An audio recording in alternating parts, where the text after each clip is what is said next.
So from here, once we manage to get chest to chest, once again, my preference is almost always to get a near side underhook. Because from here, I actually got a question earlier in regards to like what type of upper body configurations I prefer. And one of the reasons I really like a near side underhook is because my partner has a reduced ability to take my elbows away from my body.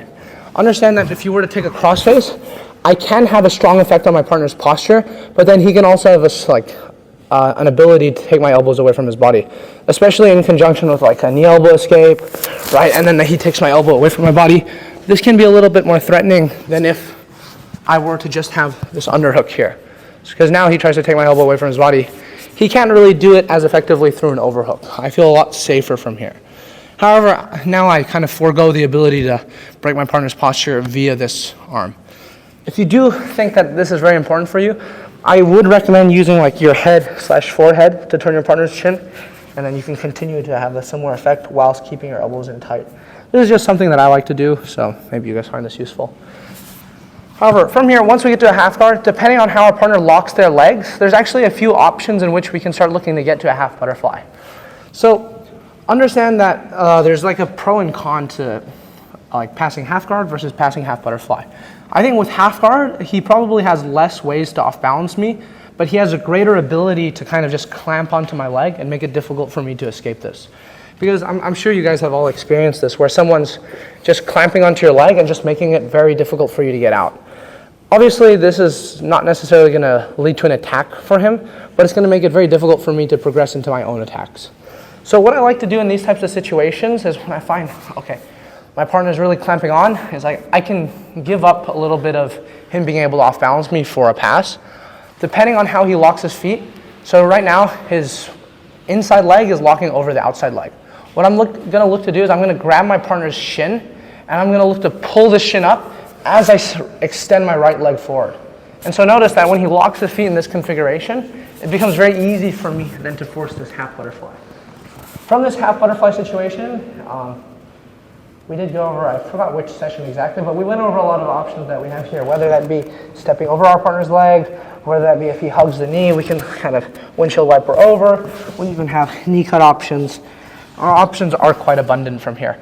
However, from here, something I want to go over in regards to how can we make sure we stay in this half butterfly is if we just step our leg up and he turns his hips away, from here he's going to be able to pull his foot out and then get back to this half guard. Something I like to do when I want to make sure to keep this position is I'm going to post on the back of my partner's heel. So now even when he turns his hip out, he tries to pummel the foot, it becomes very difficult. So notice how I'm just pushing it here to make sure that I can get his hips flat. So obviously I don't want to stay here because now he might be able to off balance me. But in situations where he can kind of reorientate his hips, right? If I don't do this, his foot's coming out. So I'm going to make sure to keep his foot in place as I keep trying to get across my partner's body. So now when they try to like put themselves into a half guard, it's very difficult. And then from here, we open up opportunities for us to pass. If our partner then locks their legs in the other configuration, where instead of having his, basically he's using his outside leg to hook the inside leg. In this situation, instead of pulling, because I can't pull anymore, what I'm going to look to do is I'm going to pull this foot up. So notice how I'm going to look to almost like drag his leg up, step my own leg up, and I want his heel on the back of my knee, right? So notice how I place his heel on the back of my knee.